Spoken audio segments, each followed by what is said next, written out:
early childhood engineering, or more specifically, engineering with young children. And of course, I'm Becky Swanson. I'm a STEM specialist and assistant professor of STEM engagement at University of Nebraska-Lincoln. And I'm with my colleagues Sandra and Anne from Click to Engineering. We're always happy to bring in some amazing guest people. And so today we've brought in one of our colleagues at Nebraska as well, Dr. Amy Napoli, who specializes with early childhood STEM topics. And Amy, I'm going to leave it to you to say anything more you want to say about yourself, because I could go on for a while about how great you are. Certainly one of my favorite people. But I'll turn it over to you because I want to make sure we have as much time as possible. That is very kind. I appreciate it. I will just say I'm Amy Napoli. I'm an assistant professor in the Department of Child, Youth, and Family Studies at the University of Nebraska-Lincoln. And I also have the great pleasure of being an early childhood extension specialist. So that means I spend most of my time with a wonderful group of people who are dedicated to thinking about ways to improve the lives of young children. So I spend a lot of my time thinking about early learning environments for young children, both in the home context and in early care and education settings. And as Becky said, a lot of that is revolved around early math in particular and different STEM concepts.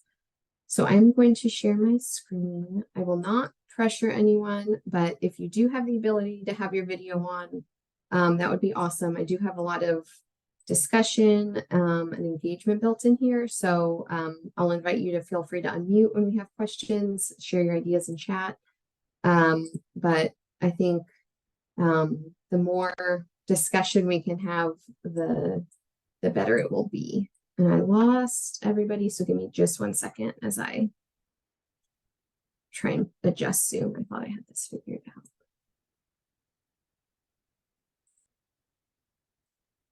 And I'll just add while Amy's working out the tech stuff that if you do have any tech issues, certainly feel free to message Ann O'Connor is our Click to Engineering project manager, and she is great at solving issues on the spot. So feel free to message her in the chat.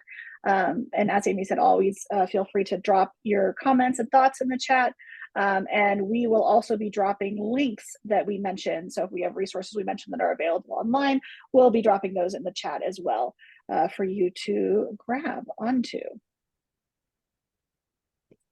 Okay, I can see everybody's video. I have chat up, so feel free to put questions in the chat or unmute yourself at any point.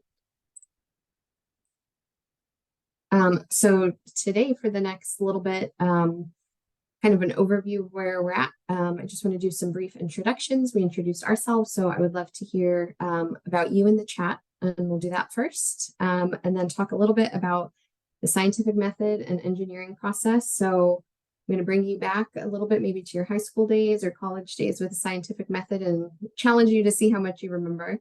Or maybe some of you use this all the time. I'm not sure. And then I want to share some specific activities, books, particularly around engineering and early childhood that I really enjoy.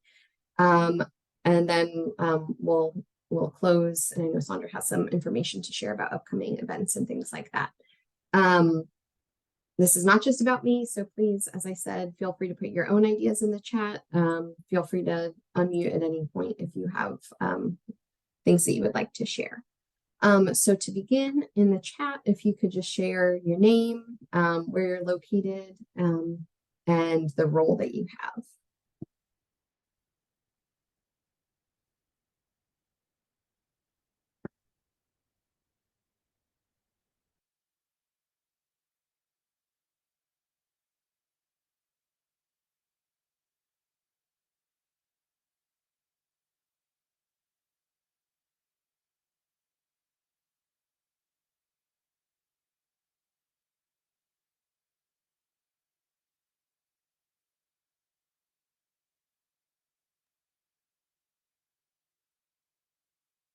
Thanks for your introduction. My dad lives in New Jersey and I'm going to visit next month, so I'm excited to see that. Middle school science. With an outreach coordinator. All right, awesome. Thank you. That just helps me get a little bit better of an idea. And then also, I'm glad to see that we have some diversity as far as location goes, because the next thing that I want to talk about is the early learning standards where you are. So each state, as you're probably familiar with, identifies important standards for children to learn as they develop. And that's no different for early childhood. So in Nebraska, our early learning standards are known as the early learning guidelines. And this just kind of outlines where we expect children to be when they enter kindergarten. So what are the important topics or areas, the domains for them to know? And then also in Nebraska, we identify some background indicators. So how can we know if children are meeting these standards that we're hoping that they meet? So I'm curious to know in your state, so in New Jersey, where Iowa, Michigan, in these different states where you are, do you have standards around engineering for early childhood? And if you don't know, or you're not familiar, there is a link in the chat, that silo.org, that you can go to, and that identifies the different early learning standards for all 50 states. So you can, if you're not familiar, you can look in there and identify your state and the standards that you have around that.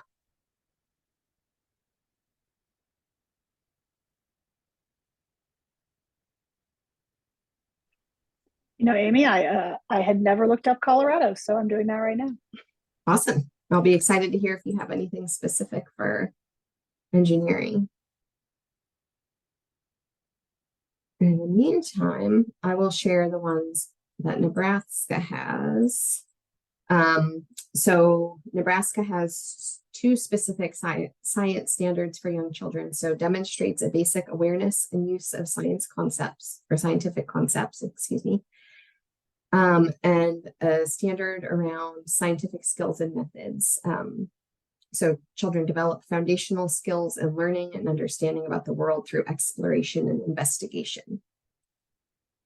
So as you can see in Nebraska, we don't have specific engineering standards for young children.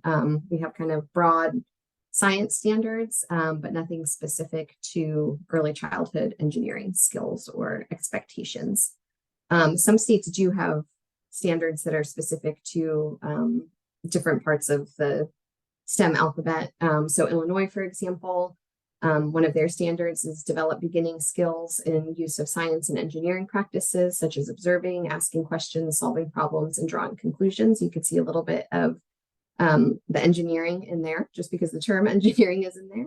And then also understand important connections and understandings in science and engineering. So they actually specifically highlight the importance of engineering for early childhood within kind of the broader lens of STEM development. Okay, so in Colorado, not anything specific for engineering. Oh, maybe not even for science. Yeah, and I'm looking, but I'm looking quick, and so I'm not seeing anything. There's mathematics and reading related ones, but I don't see anything specific to science or engineering. Okay, that wouldn't be horribly surprising. It would be good if there were standards around all of these important domains in early childhood. Some states just identify kind of the main buckets like literacy and math. There's a lot around social emotional development and learning, but they do not all have specific to science. So there's a pretty big range in expectations for children. Okay, nothing coming up for New Jersey, but the Boys and Girls Club for after school introduces STEM to youth ages 6 and up. Awesome, thank you for sharing that. So I think it's just important to identify the standards or guidelines that your state has for young children, regardless of the age group that you're working with, because the idea of these standards is that, ooh, was that an aha, Becky? Did you find something? I did. I did find some. I found it. There are some science ones.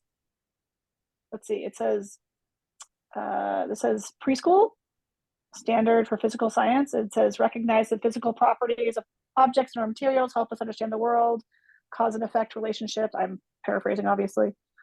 living things have unique characteristics. These all seem very much like the simpler versions of the older standards, but still nothing about engineering, all science related. Okay. Well, that's good that there are science standards. And I think sometimes that's the engineering is snuck in there a little bit too with cause and effect. We learn about that a lot through engineering, seeing what happens and when we do certain things. But as I was saying, I think the early learning standards for your state are important to recognize, regardless of the age group that you work with, because the idea of these standards is often that they build on a trajectory. So the skills that children build in early childhood, they can take with them into kindergarten, and they build on those skills into early elementary years and then later elementary, all the way up through the foundation we're building for Wanda and the middle school students that she worked with. So this really does develop on a trajectory. And so it's important to have standards around these things for young children, and then also to be familiar with them, just so you know the skills that are important or that your state has identified are important to develop and promote for young children.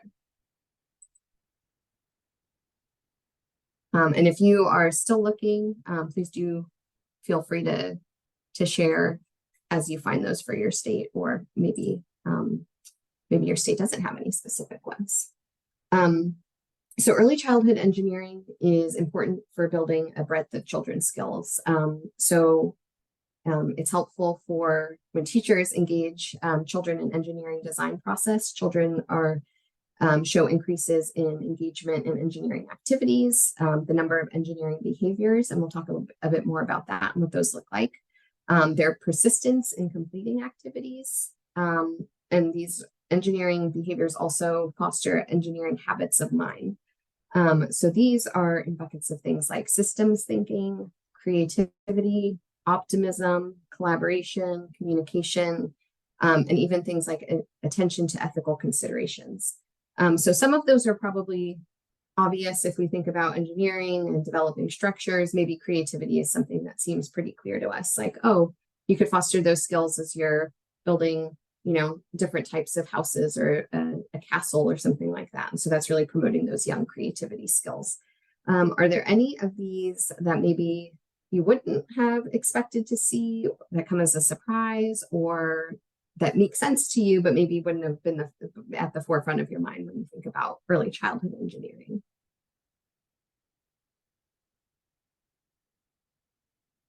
Or if you have any questions about them. So systems thinking in particular is one that people may or may not be familiar with. And that's kind of the idea of the way parts are related to each other, thinking about individual pieces as opposed to whole pieces of things that work together. And both of those concepts, really, individual and the whole parts.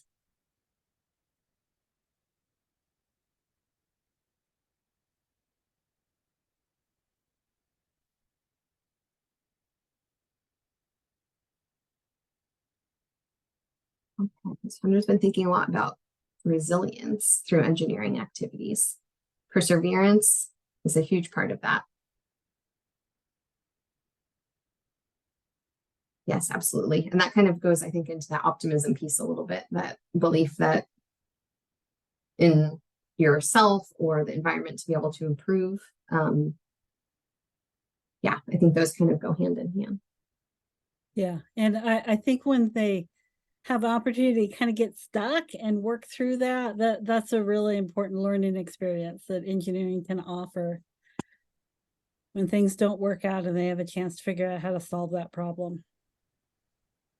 Yep, absolutely. And acknowledging that I'm not an early childhood expert in any way, but I feel like, my memories from when I was just a parent of young children, and my experience working with elementary kids is that there's in engineering is that there's a lot of feelings around not being able to get something fixed, and I suspect that that's a great opportunity to support younger children in working through those feelings as well, would be my educated guess, I guess. So yeah, good opportunity for safe failure. Yeah, maybe a nice like that. Safe failure. Yeah, failure is a huge part of engineering in the process. Supported failure. There we go. Yes, there you go. Yeah, it's even built into the design process for engineering. Is that expectation of things not going how you think they'll go, failure, or maybe something partially works but doesn't fully work the way that you're expecting it to or wanting it to.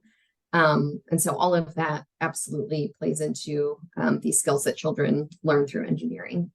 So there's a lot of collaboration, which also is that kind of social emotional aspect. So children learning to work together as a team, supporting each other. What happens if one person wants to try this and another person wants to try something different? So how do you negotiate that?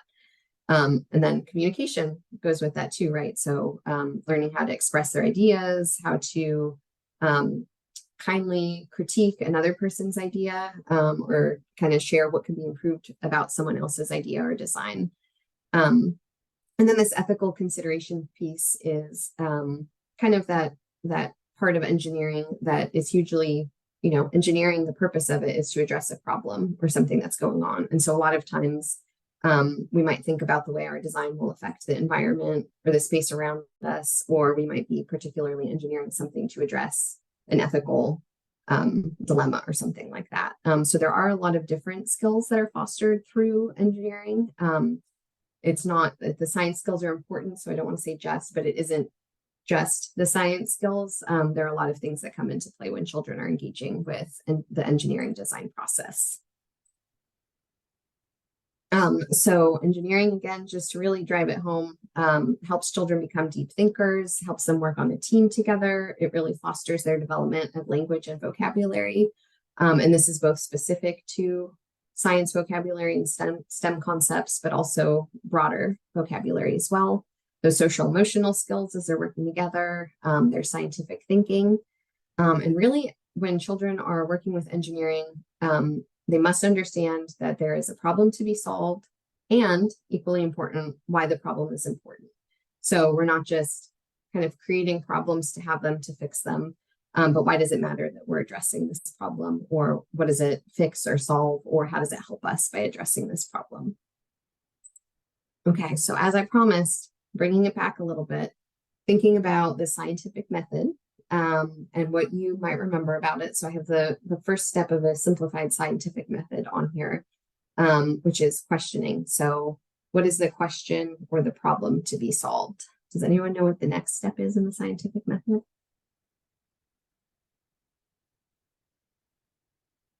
Remember, or you could Google.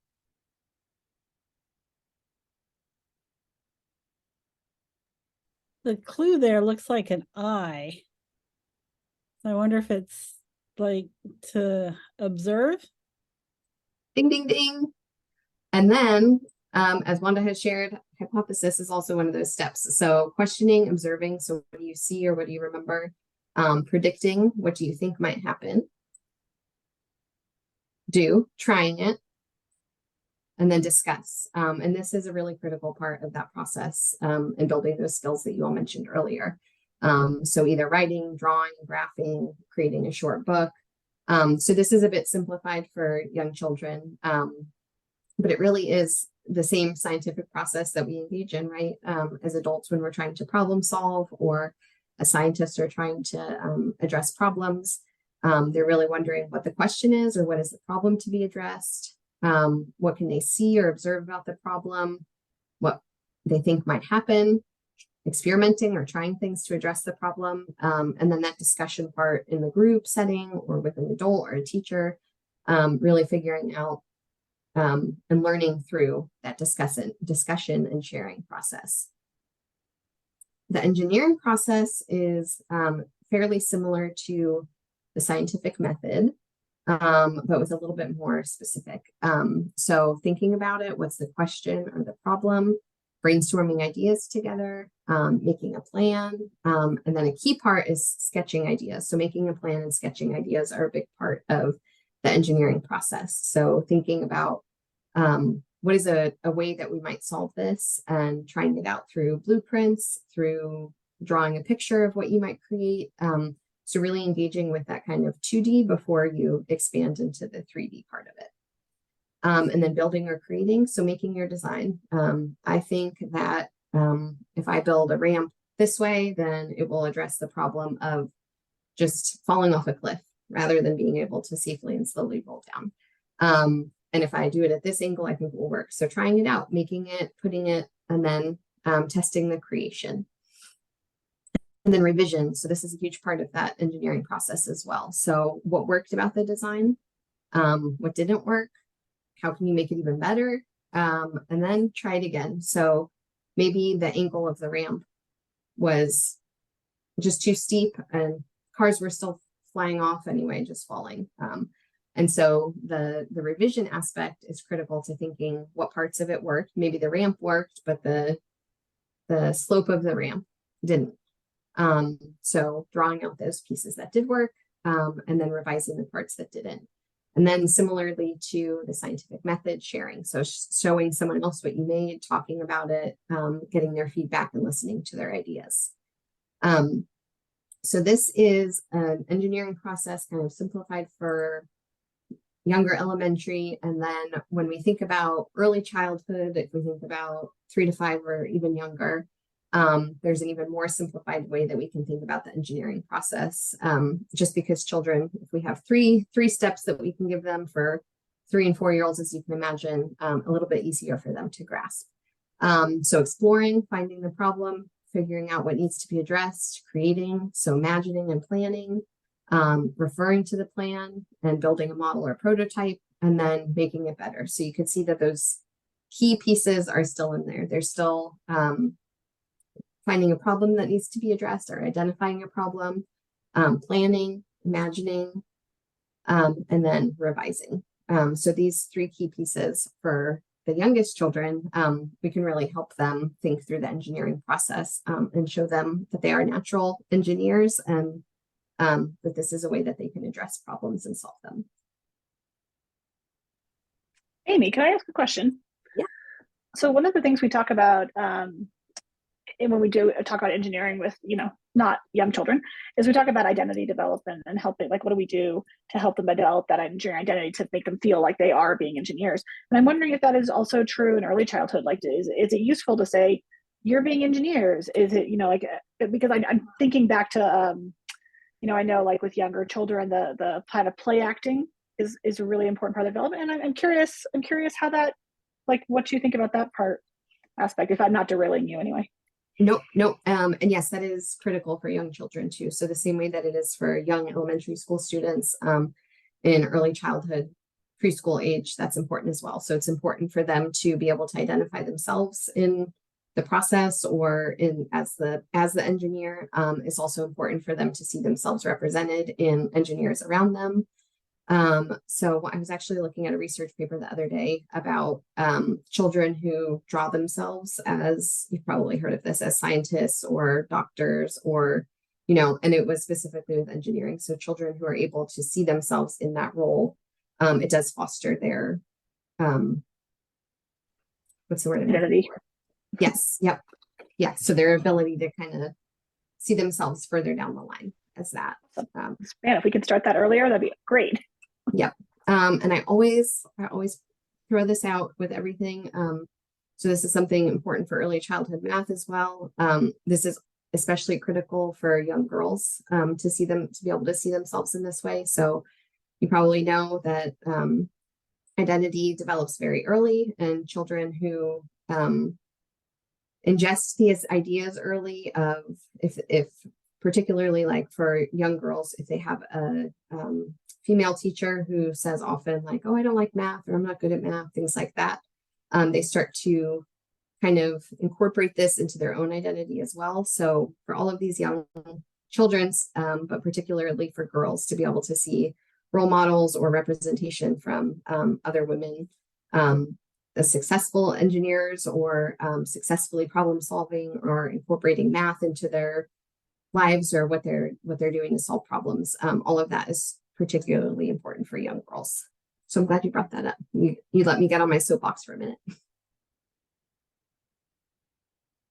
Thanks for answering the question. Appreciate it. Any other questions before we move forward?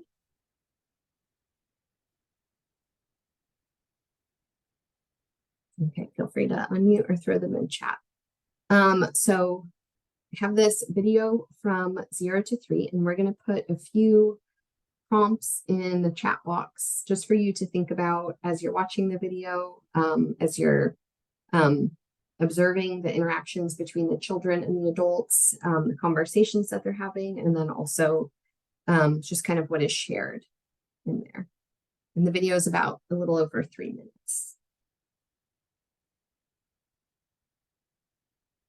Let me get those prompts to put in the chat.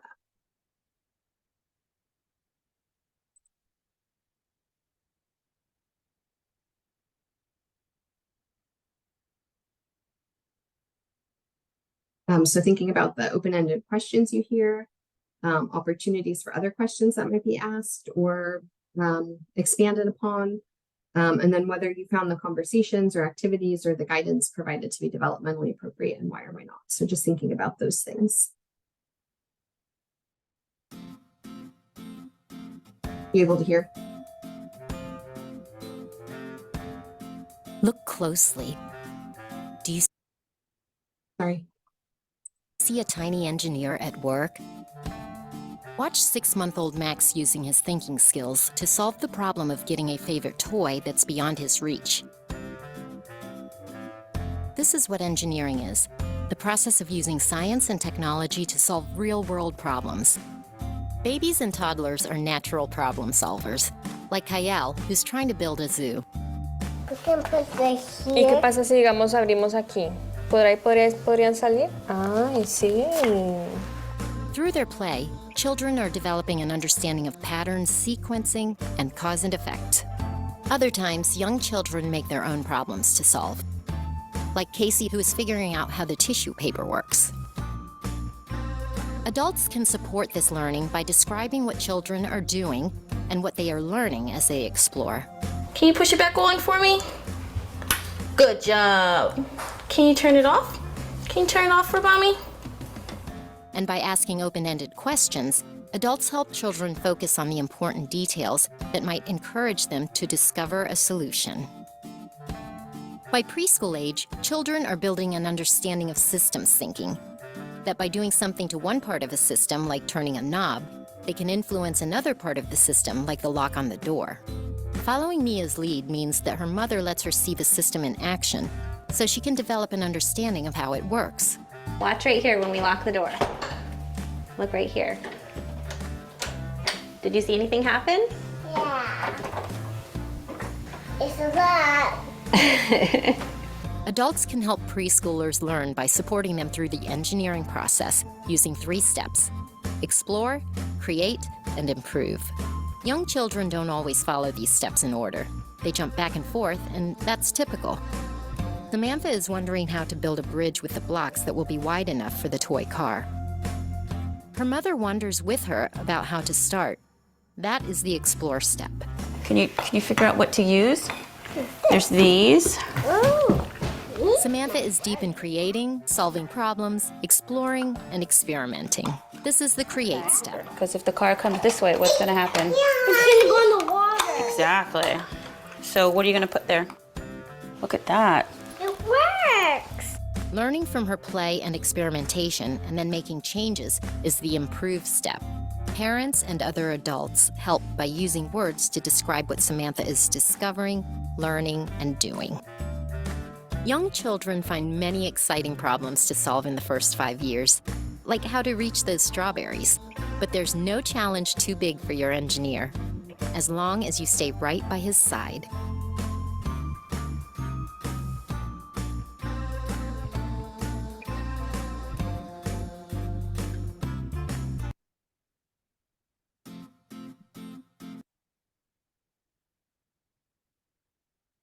Okay, so thinking about those questions, what open-ended questions did you hear?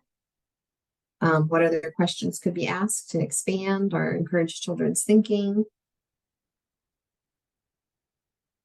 Anything you noticed, really? Those are just kind of some guiding questions, but anything that you noticed that you'd like to point out or share from the video? I'll start.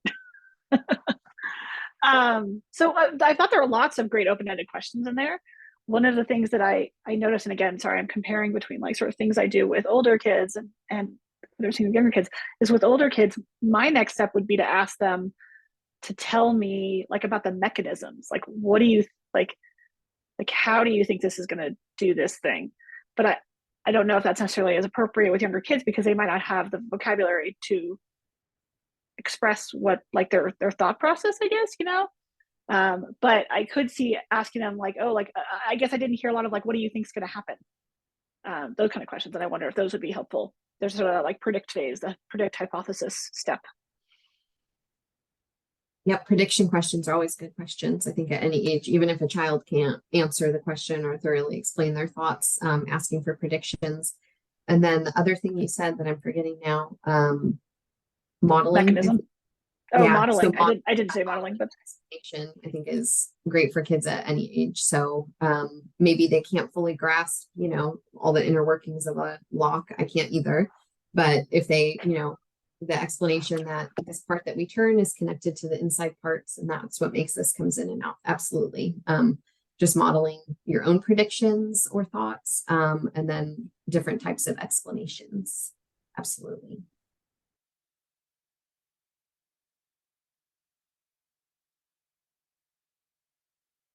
Yeah. So notice that children were engaged in what they were doing. Absolutely. So if there is a problem to be solved, children are kind of natural engineers. And so if it's something especially that is involving their life, it is natural for them to want to solve that problem and to be very engaged in the process while they're doing it. Even the turning the light on and off, that cause and effect part, knowing that that baby knew I pressed this and they're making the connection with the light going on. So knowing that they caused something.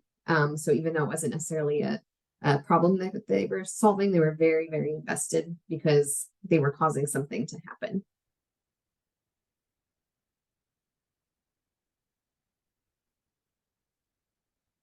So then notice that children don't always follow the process in order and bounce around. Ooh, can you say more about that? That adults sometimes also bounce between steps in the process?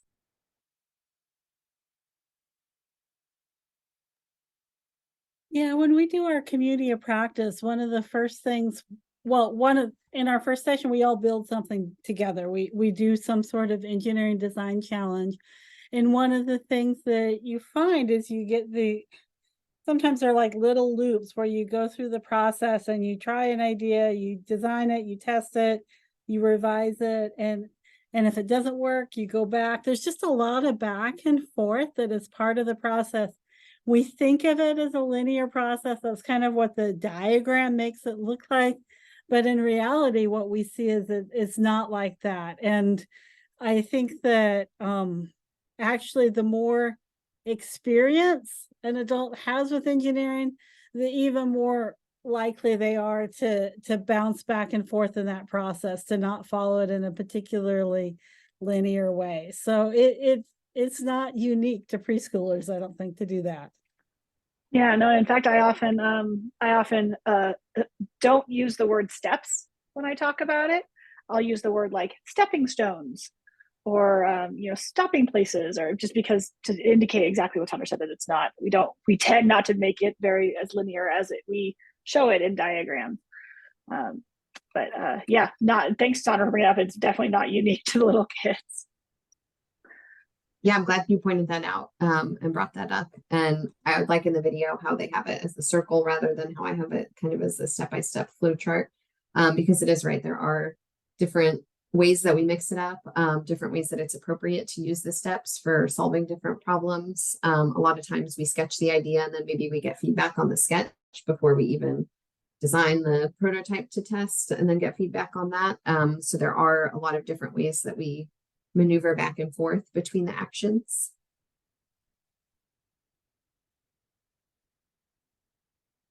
Example of oh yeah, so maybe there's a safety concern there with the locks being reachable for young kids and the child learning how to use the locks. That is a very good point.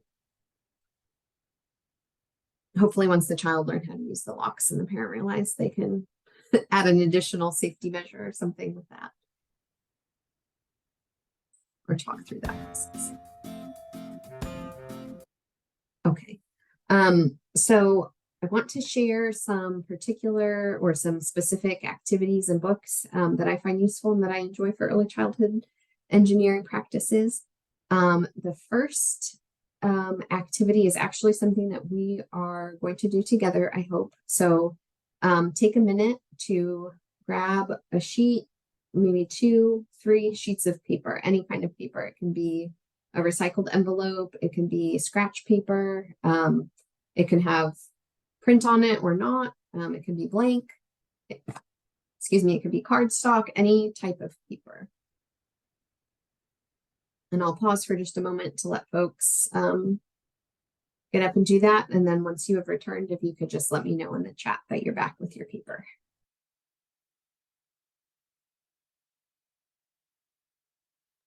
Size also doesn't matter, but probably a standard 8.5 by 11 might be good.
Looks like most of us are probably back. Okay.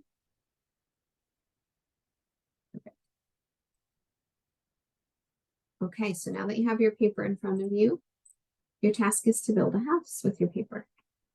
So it'll just take about a minute.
It's like those with videos on are still working, so I'm going to give you another minute or so.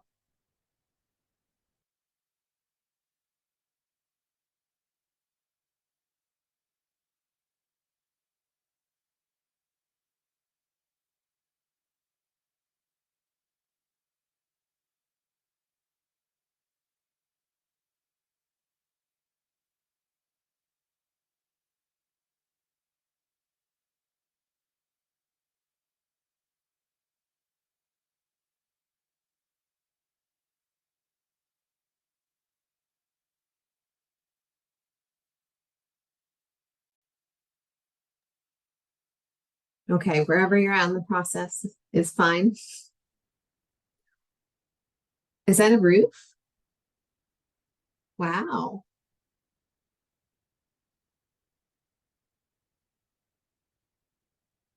Let's see, Wanda, I see your video on. Are you willing to share your house? I was gonna say my roof is not attached yet though, so That's it's okay. just sort of sitting. I don't know if you can see it or not. We can see you. Oh, Sandra, that's a lovely house too. I don't know.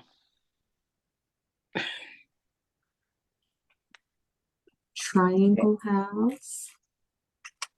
See you, Wanda. I don't see your house though. All right, let me see.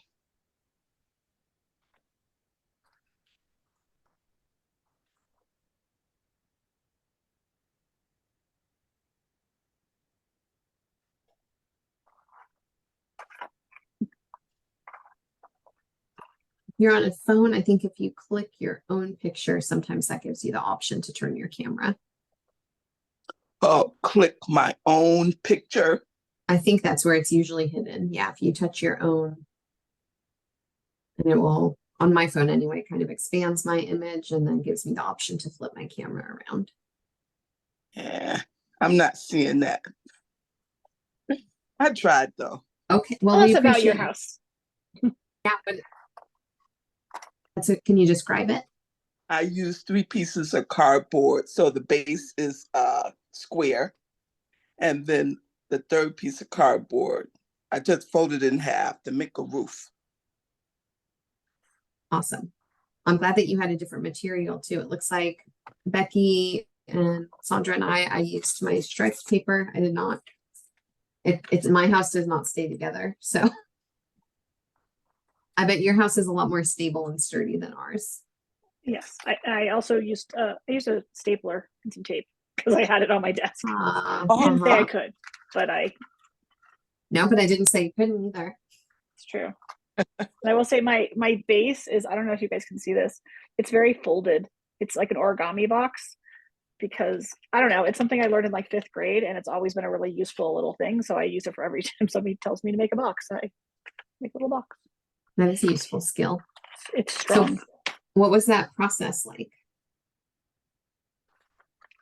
Making the box or making the whole thing? Making the house. Yep. For anybody that wants to share. I felt a little rushed, like I had to come up with an idea very quickly. I personally didn't love that because I like to think and noodle about and play with my materials before I like start to build. But And not plan. that I didn't enjoy. Yeah, I like to plan. I like to plan. So, but this was not my original thought on a roof, and I'm pretty proud that it came out even vaguely roof-like in the end. It's very obviously a roof. Does anybody else have a different process? Okay, so we have a house, a rectangle with a pointed roof. Okay, so we have a few roofs, which is better than mine. Mine is now just a piece of paper. It no longer stays, it doesn't stay together. So I tried to fold it together, but it opened itself, and so it no longer has a roof or a wall. What was the process like for others? Oh, math. Use math in your planning, and one side is bigger than the others. Oh, but you wanted them to be the same. Was there any frustration in that? I was very unhappy when I looked at it, and it's like one is like this size and one is like this size, and that's not what I wanted. But I know math would have helped. Yep. So maybe if you had a ruler, you could have measured. Yeah. Sandra, I felt the same about the circumference of my thing. Like, oh, if I'd had time to measure, I could have made it fit better. So I'm feeling you on the math part. Okay, so a lot about not liking being rushed. There was a math that was used using fractions, measures would have been good. A-frame. Easier to hold together. Okay, so you were working with kind of the limited things that you had. So Becky got creative and grabbed a stapler. but you were working with what was in front of you, that sheet of paper or cardboard, and all within the time limits. What if I had said you have 25 minutes build a house? What might have looked different for the process?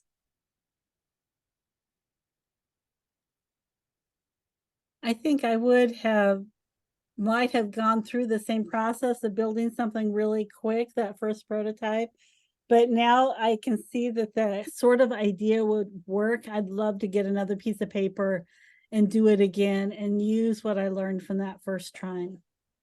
Okay. So you would have dove right in with the prototype, but knew that you were going to expand or learn from it and improve it. Okay. I think I would have started rolling the paper and making them into like framing pieces, and then just used flat paper to to build the frame with tape and rolled piece of paper, because I know that rolled paper is really strong. Like I think I would have felt like I could take the time to frame it properly and then just use flat paper to cover the outsides. I'm still not sure how I would have tackled the roof problem with flimsy paper. Maybe found something stiffer, like cardboard, like what Wanda used. But I feel like I would have done a little bit more work that way. I would have thought about the structural integrity of that. Yeah. So a few people bit more. noticed you could strengthen the tools that you have, or you could find other materials, so thicker cardboard, or you could roll the paper. You grabbed a stapler, so if you had more time, I saw Anne said she would have found a ruler to measure. Others might have gone to find tape or glue. You might have been just thinking in the kind of the limitations I gave you of just grabbing some paper. A lot of you noticed that feeling rushed didn't feel awesome. You didn't have the time to think through your design or to plan or to take the space maybe to draw something out. I had some questions that I didn't pull up. Are there materials? There was the ruler, staples, anything that would have made it easier to construct the house? Maybe just a variety of paper material, a variety of materials, like a variety of paper types. Like in my office, I only have printer paper, but construction paper would have looked different, or cardstock, or things I didn't have next to my hands would have made a difference. So different materials and then also different tools. Yeah. Like Anne said, tape, stapler, paper clip, binder clips, all different materials. So there are exercises just like this for young children too, that we can encourage them to engage in this engineering design process. So sometimes it looks like, here are your limited materials, and let's see what we can come up with the limited materials. Sometimes it's, here's the problem we need to solve here. Here are an abundance of materials. If you have a maker space, for example, we'll talk about that in a few slides. But the idea of feeling rushed, I think, is really interesting that came up, because there are some engineering prompts or ideas that you can give children within a limited amount of time. Like, you have 5 minutes to try and do this. I think a lot of people like the flexibility of having more time, because then they can engage more in depth with the process. They can plan things more. They can think through it. If they have limited tools, then they can, or materials or resources, they could think through. Maybe my initial idea was to staple right here, but if I thought through it a little bit more, actually, maybe if I put the staple here, it'll be a little sturdier. Or if I think through it a little bit more, maybe I can measure, and then my roof will be even in a way that makes me happy and not unhappy. So this process is something that children engage in, and we can encourage children to engage in with prompts. Becky? I was just gonna say, well, one thing that's kind of an interesting mix between what Sandra said and what I felt was having kids do this sort of quick version, just to get them in it and get them building and get them started on their ideas, and then to intentionally build in that iteration where they get to then take longer to think about it and plan it. So almost again, messing with the process steps and saying we're just going to build something first to get the ideas flowing, and then give them the opportunity to think about it and plan it based on what they've already done. That might be I can see that being a really effective tool for planning. Anyway, sorry. Side note. I think that's really good, especially with young children too, because if if we tell children, preschool age children, they have to develop a plan before they can start, that they may not know what their plan is until they start. So I kind of like the idea of being flexible about where the plan comes in the process.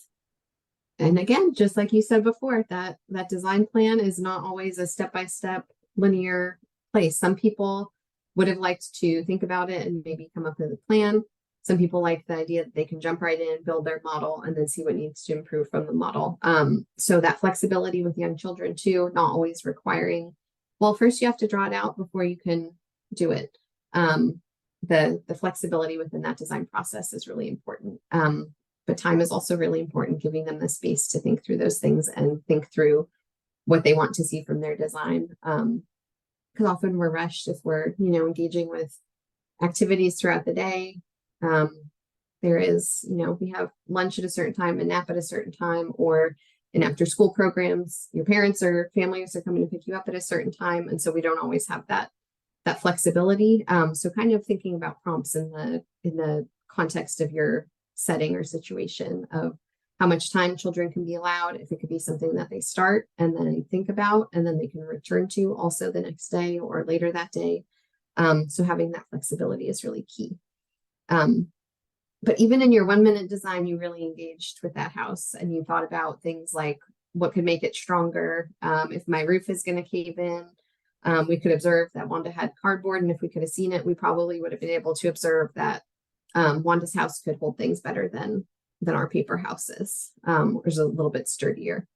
So even in those quick ones, children really engage with a lot of different ideas. Okay. I'm going to go through the next slides fairly quickly because I like to share resources, but also I don't want to spend too much time talking about them because you can grab a picture and check these out from your library or look them up on your own. But these are some of my favorite resources for thinking about getting new ideas for prompts and activities for engineering with young children. And then also kind of diving a little bit deeper into some of the concepts. So especially the making and tinkering with STEM. NACI always provides a lot of insight into children's development and the stages and things like that.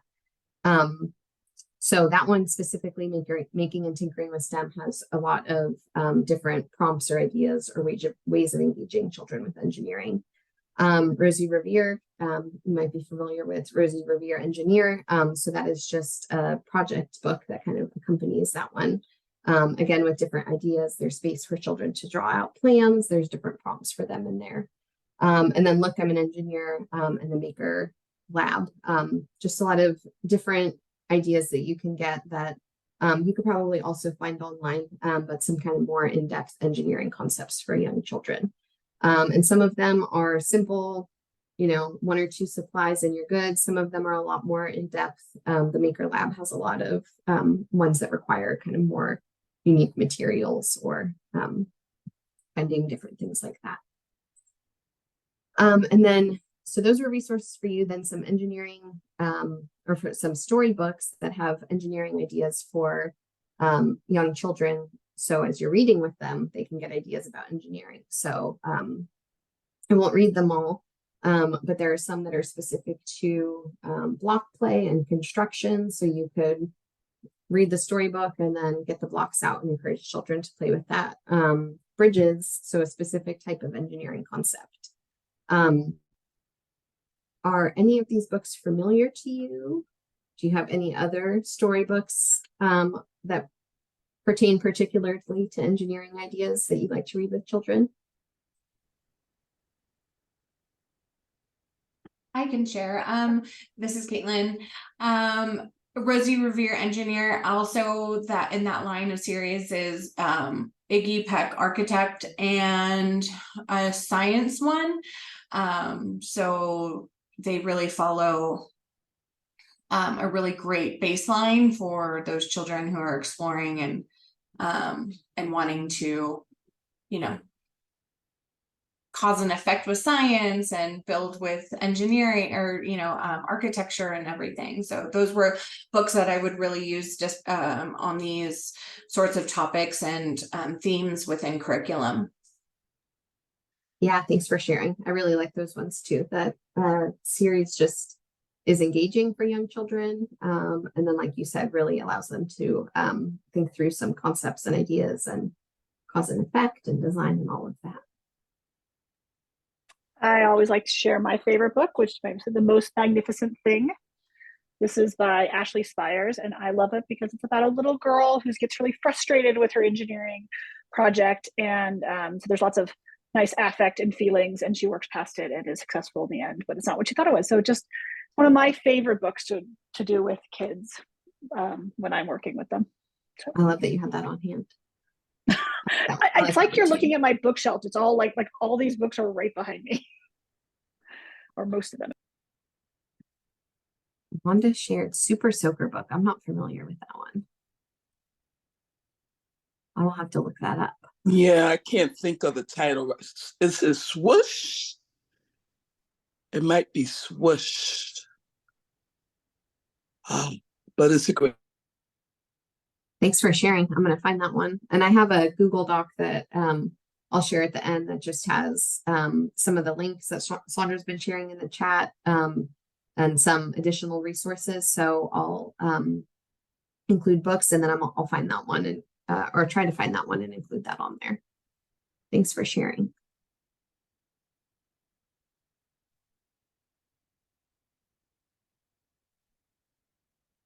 Okay, so storybooks are great because they can provide kind of a context for children's engineering thoughts or ideas. So Gus's Garage, for example, is one where the characters, they're all animals, go to Gus and they have a particular problem that they want to address through their vehicle, and then Gus designs something to address that. So I'm really gross and I need to take a bath, and then there's a bathtub in the vehicle.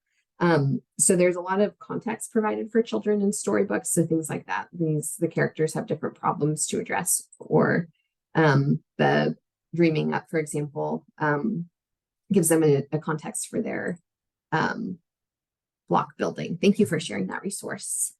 I will put that on the list. So here are some just additional examples if you want to grab a picture, or some of these books are probably ones that you're familiar with. So Goldilocks and the Three Bears, providing the context of building a sturdy chair for baby bear. Not a box, so using a box to build something new. The Three Billy Goats Gruff, if you know that one, building a bridge for the goats. So all of these are not necessarily focused specifically on engineering ideas or concepts, but have something in there that you can pull out for a challenge for children to try. So building a catapult, making your own toys, or building a boat and then testing whether it sinks or floats, or if you add things to it, if they sink or float in the boat. So again, storybooks just really provide kind of an engaging context for children to engage in some of these ideas. We talked a little bit about the makerspace in terms of building the house. So I would be curious to know if anyone has a space like this that they provide or has engaged with this makerspace. So this is just an area in the environment where children have access to different tools and materials and can tinker, basically. We're working on our environment currently, and this is actually a space that I used to have at my old programs. And I'm originally from the Bay Area, so Crescent Park, which is no longer running, was a big model for this space because they had an amazing tinker space that they had in their engineering space. So that was like a lot of the inspiration behind that. So, yeah. Thanks for sharing. Would you be willing to share some of the materials that were in that makerspace? Like what made it so special for kids? Yeah, what was great is we had a really great resource called Raft. I'm up in the South Lake Tahoe area, so I do not have that anymore.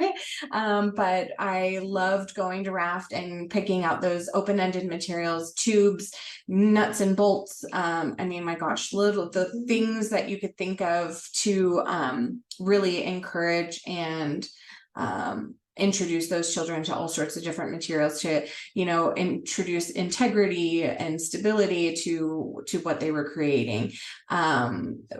So yeah, lots of different little things from there, pipettes, straws, all sorts of things.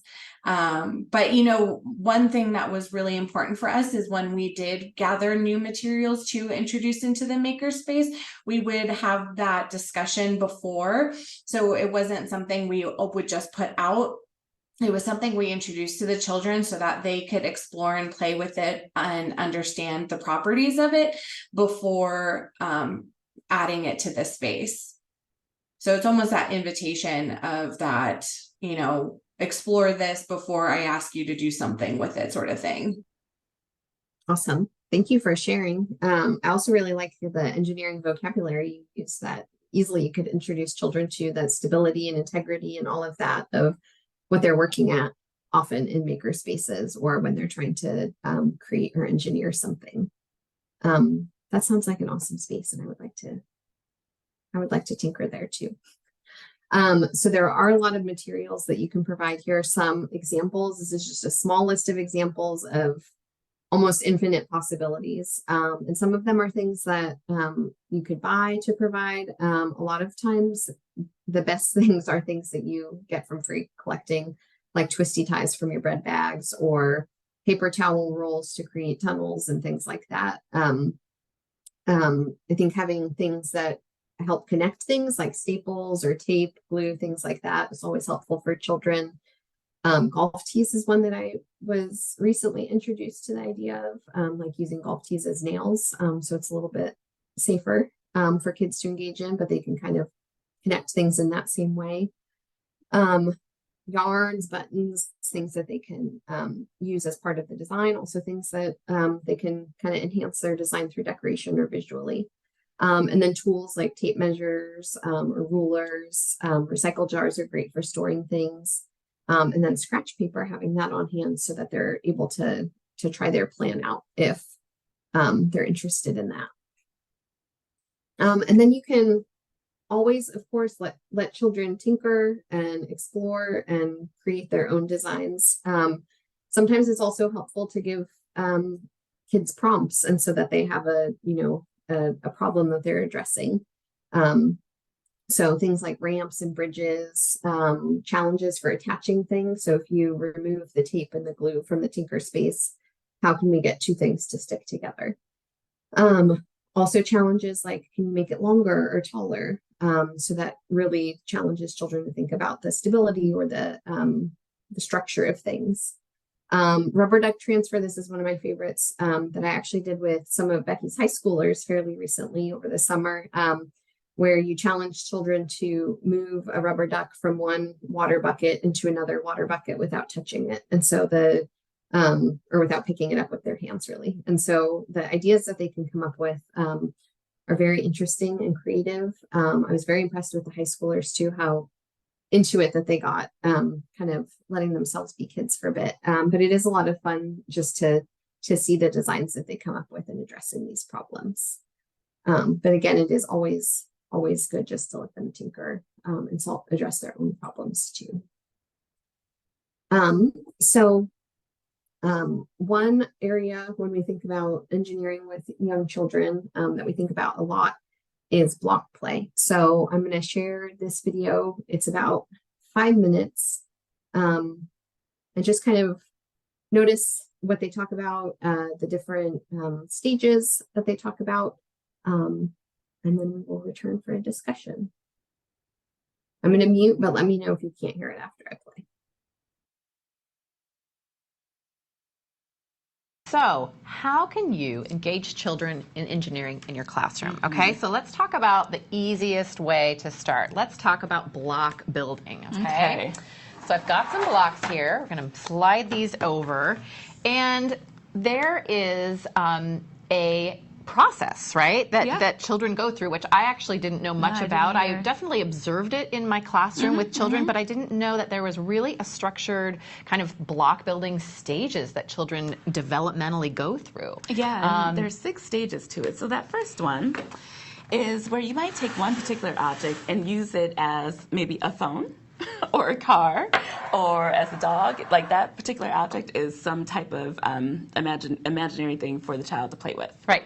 The next stage is building something vertically in a one-dimensional format.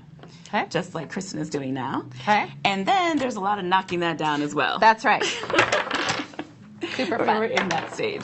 Right. So these are children maybe 2, 1, 2, 3-year-olds or beginning at this stage, depending on how experienced they are with blocks around them. All right, next stage. The next stage that children go through is really about making a horizontal, flat building of connecting blocks together in a line. So oftentimes children might make a road, they might make a train track, right? And then children can just construct again the stages next around the road or the train that they built, right? So then it's becoming a little more two-dimensional, becoming a little more sophisticated. Maybe there's some road signs, maybe they begin to make a bridge across the road. But this is kind of the next stage. Sometimes, I mean, I've seen in classrooms where children make these long connected block roads, and that's just a stage that many children stay in. Absolutely. So then the next stage is where children might then create three-dimensional structures where they're piling blocks on top of each other, and not necessarily with space in between, but it's becoming more three-dimensional here, and it's just piles and piles and piles and piles while they're creating some structure and really discovering what might make things stable, what different size blocks are going to do, what different shape blocks are going to do to your structure. That's the next stage. Right. And so finally, when we see children who are maybe 3, 4, 5, 6 years old, these children are building a much more sophisticated things with their blocks. So they're building enclosures, possibly for zoo animals. Maybe it's a farm. Maybe they're making a large garage for cars. This is the really fun time to include lots of imaginary toys within your block area. So animals, sea animals, cars, people, lots of things that can be used for building. And so here we can think about that problem that we talked about. Let's say that Dawn is building her farm or her zoo, and there's an opening here. So teacher can facilitate, oh my goodness, Dawn, this is a fantastic zoo. Yeah. I love it. But what happens if the animals sneak out the corner? Oh, I need to close this up. I don't want them to get out. That's right. That's right. I love it. So this is really, now I'm sure you're all sort of thinking about the stages of block building that the children in your class are, thinking about progressing them through those stages. All right, so why does this matter? Why does this matter? So engineering, like other areas of learning, develops over time with exploration and support. So a child who is new to block building might not come in and just begin to build an elaborate zoo for their animals, right? They're gonna drive the block like a car. They're gonna stack them up and knock them down. Children gain critical thinking skills during block play, really fundamental skills that help them build on more and more thinking and help them think like scientists. So we can support this in many ways. For sure. And so what are some other ways that you can engage children engineering in the block area? Here's some challenges for you. Right. You could maybe ask them how tall they can make it. Okay. How much can you build something in 1 minute? How much can you build something in 5 minutes? How tall can you make it?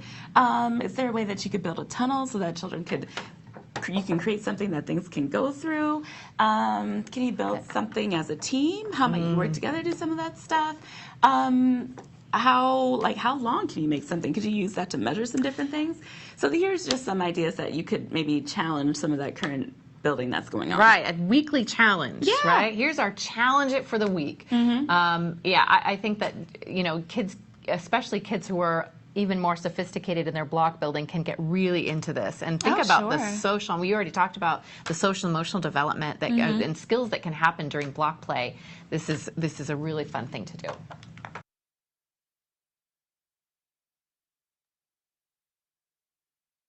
Okay. Yes, so thanks for sharing the link. This is a clip from a much longer video. I think it's about an hour with a lot of great engineering concepts and discussion. And there are also a lot of other great resources on the website that Sandra shared as well. Thinking about that video and block play, is that something that you have observed with children, the patterns of kind of development, developmental progression as they play with block play? Yeah. And is that something that I guess you think about, not challenging, but the scaffolding there of kind of helping children progress along that trajectory and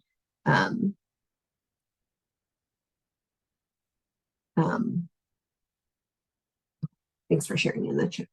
I was afraid to click. Sometimes if I click while a video is playing, it pauses the video. So I was afraid to do anything with the chat. Yeah, I guess, or anything else that you observed from that brief clip, practices that you would like to integrate.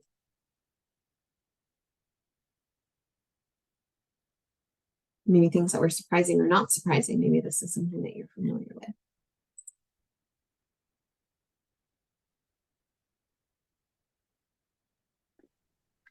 I guess for me, I don't think I'd ever thought about it as being such a structured progression, like or a standardized, like the kids movement. But again, not really childhood. But that it brings up some interesting ideas around how to integrate engineering at those different phases that I had not had an opportunity to consider yet. So I don't have any like immediate answers, but it definitely brings up some interesting points on the planning side of things, on like the educator planning side of things, like, oh, this is a developmental stage I'd want to think about if I was working with 1-year-olds versus 2-year-olds, right, you know, those different phases. That's really interesting. Mm-hmm. And of course, just like everything else, we don't always see things develop in that way for children. Sometimes children really like, kind of depending on their developmental age and interests and a lot of other factors. Sometimes they prefer to stay with one, and sometimes we won't see it, you know, build in this linear fashion. But we do tend to see that kind of pattern with children developing, and it does give us a lot to think about in terms of the types of blocks that we could provide for the different ages and stages that might be conducive to kind of where they're at, or challenge them a bit more from where they're at. Prompts. So I do not encourage overly structuring children's play or anything like that, but sometimes I think especially in block areas, it's something that is always available to children in many centers or classrooms or environments. And so sometimes switching it up, either changing the type of blocks or offering these prompts. I've seen actually in some of the research we've done, providing children with pictures of a structure and then challenging them to try and duplicate the structure or expand on it or improve it. And a structure actually made from the blocks that they're playing with, not like showing them a picture of like any house, but a house made from blocks. And the types of blocks that they have, so they can expand on it or duplicate it. So a few different types of prompts examples there. So you can invite children to make a zoo, and you could be specific. Can you make a zoo with 3 pens so we can have 3 different types of animals? Or can you make a castle? Can you make a castle with a moat and a bridge, or a house? And can you add stairs to your house? So just the different types of prompts that encourage their thinking, maybe beyond or in collaboration with where they were. And actually, one thing I'll add to this, just because of the zoo prompt, one thing that we talk about a lot with older kids, especially, is you know, like how in engineering we often are building for our client, and so an extension on the zoo prompt could be something like, you know, how, like, can you build a pen for a lion versus a pen for an elephant, or something, pick another animal, koala, need to be different, right? Like, and really starting to like get that, like, thinking about what the person you're building for needs, or animal you're building for needs. Absolutely. Yeah. Actually, same with castle. One of the things we did is really try to change up what was in the centers as we had different themes throughout the year. So when we had a week where we were focusing on heroes and firefighters and policemen, we actually put the fire truck, you know, there were toys that we had in the center normally, but we put the fire trucks in the block area, and that prompted the idea of building buildings for the firefighters to fight fires with. So just kind of changing up where the toys were in the space and putting things into that block area that let them think about their blocks in different ways. We worked really well, and it's just nice to have variety for me as a teacher, because then what happens changes when you mix things up like that. Mm-hmm. Absolutely. So different props to go with the blocks, different types of blocks. I would also say sometimes not having props, so it's definitely appropriate, like for your themes and stuff like that. There is a lot to be said about children engaging with just blocks on their own. So kind of that creativity that comes with it, and some of the focus more on the structure, the design, rather than that imaginative play, which of course, I'm not discouraging that in any way, but I think the variety that we can offer children in the block play area, there is a lot of opportunity for that. Thanks for pointing that out. So different types of blocks also encourage different types of play depending on the age of the children. Sometimes for the younger ones, it even helps with gross motor movement, depending on how heavy the blocks are. And then just always observing, commenting, describing what children are doing as they're engaging with the blocks, giving ideas rather than solutions. So if you see them struggling with a design concept, rather than saying, oh, if you do this, this will fix this. Some of those like, well, what if you tried to think of something that could, or something along those lines. So you're not offering a direct solution, but rather an idea to promote them to tinker and to come up with an idea on their own. And then always using open-ended questions and prompts. Tell me about your structure, or why do you think that will work, or how do you think that will work? So just really encouraging them to engage with explanations around their design. And then our last idea before we have a closing activity is just thinking about other activities that children can use to predict, try, and observe. So these can be things that encourage children to predict what will happen in a certain situations, to try it out, and then make observations. So sometimes if we have a specific prompt, that's helpful for children. And then sometimes if we have kind of more of a goal or something, that can be helpful. And it also, this a lot of times can be done with very simple materials or resources that we have on hand. So for example, thinking about roller slide, if you have an incline, let's try different objects that we can put on that and see, do you think that this will roll or slide? So if we put this can on the incline, do you think it will roll or slide? And then thinking about different ways. Well, what if we turned it this way? So, a can will slide or roll depending on if it's on its, what surface it's on. So some of these activities encourage children's thinking, and it promotes their prediction skills, encourages them to try different things, to have conversations, to explain their predictions and their observations.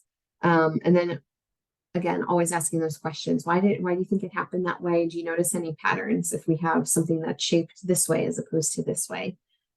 So roll and slide or fast and slow is one activity, another activity. Do you think this will go fast or slow on the ramp?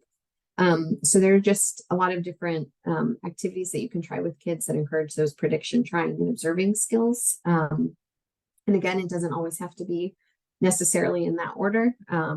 They might want to try something before they try one thing before they think about their prediction for other objects. For example, they might want to get an idea of, well, is a ball going to roll or slide?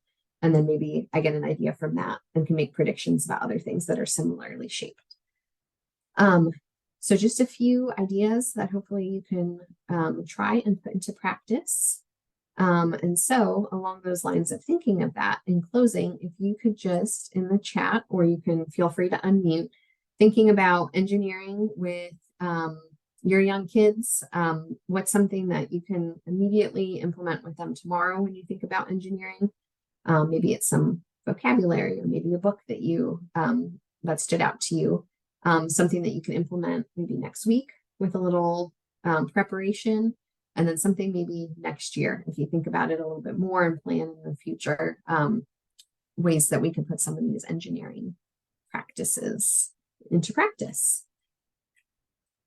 And I will just add in there, Amy, if you're not familiar with the various engineering practices, this would be a great time to go check out our website, clicktoengineering.org, where we have all 10 practices, or well, 10 of the practices. There's more than 10, but we have 10 of the practices available to explore with some very brief asynchronous learning activities for you as an adult, if you want to familiarize yourself or your staff with some of the specific engineering practices, as Wanda brought up, as we've shifted away a little bit from sort of the more formal methods and a little bit more towards focusing on developing practices in kids, both in engineering and science. So thank you for bringing that up, Wanda. I appreciated it. Sorry, didn't mean to like steal it over, but it was such a perfect Nope, that's great. Amy. Thank you. And I'm also going to share a Google Doc. This is very informal. It's just a bulleted list with some extra websites. I'm going to copy from the chat some of the suggestions that were in there, and I'll add those to that Google Doc. But this one just gives you some of the expanded resources. Awesome. And is it okay, well, Amy, while people are thinking, if we talk about some upcoming opportunities that we have? Yep, absolutely. Right. And I will also share my email just in case anybody feels inclined, but otherwise I will, and I'll put that in the chat too. Thank you so much, Amy. That was such a fun discussion. I don't have the opportunity to play and hang out with preschoolers very much anymore. I miss them a little bit. All right, and I think Sandra's going to start sharing a screen which has some more information. So we do have, for those of you who are interested, an upcoming community of practice. Go back one, Sandra. Thank you. This one starts next Thursday. I think it's like, same bad time, same bad channel kind of thing. Not same bad channel, we have a different link.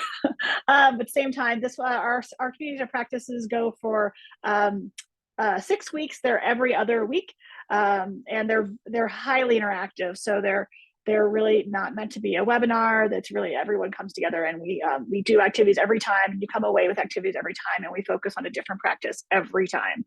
And so this might be our last community of practice for a while. It's certainly our last scheduled one. So please come and join us. These are always free. We're always happy to have you there. It looks like Sandra dropped the link into chat if you want to register. And then we also, Sandra, if you want to move on, especially, it's being extra sensitive today. If you are an early childhood person, which I imagine many of you are if you're here, or watching this the recording, we do have coming up in October, on October 17th, another sort of early childhood / early elementary school focused workshop with it's on family-focused engineering, really harnessing early childhood potential. And this is with the folks at Turk and the University of Notre Dame. We'll have some more great guest speakers to talk to us about this, and they'll share a little bit about the research they've been doing, but also their experiences in home spaces. And also they'll have some resources to share that are available in multiple languages, which is really cool. So if you'd like to join us for that, Sandra's dropped the registration link in the chat, or you can find it on our website under the blog section. And then lastly, and Sandra, actually, I'm going to defer to you to talk about this one. Yeah, this one is really new. It's not even available on our website yet. We're working with a trainer from Vermont to do some training and coaching on asking purposeful questions. So this is just sort of how can you ask really good questions when you're doing STEM activities with children? And Tracy Trzansky is going to be our trainer, and we'll start this in October. So we have a little bit of time to promote it, but it is coming up very soon. There's a workshop where you get introduced to some strategies that you can take and apply with the children that you're working with. You're going to do some video of what those conversations look like, and then bring those back to the sessions in November and December to see what other people are doing, to see what the skill looks like in action, and to practice it and have some follow-up discussions. So it's a really great model for professional learning, and it is free.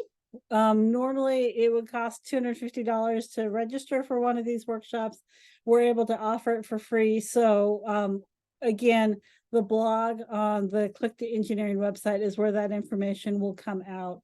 and you'll be able to register for that, I think, within the next week. And I think that's all the resources we have to share. And of course, as always, please come visit our website. If you have any questions or if you want to get in touch with us, there's links there too. And to sign up for our mailing list so you can find out more about what we're up to, both on this website and on Click to Computer Science and on Click to Science. So all three of our websites. Thanks so much for joining us today. We really appreciate it. Amy, thank you so much for your expertise and your time. Very much appreciated. We cannot thank you enough. Thanks for having me, and thank you all so much for being such active participants. We really appreciate it. It's great to be with you today. Have a good day, everyone.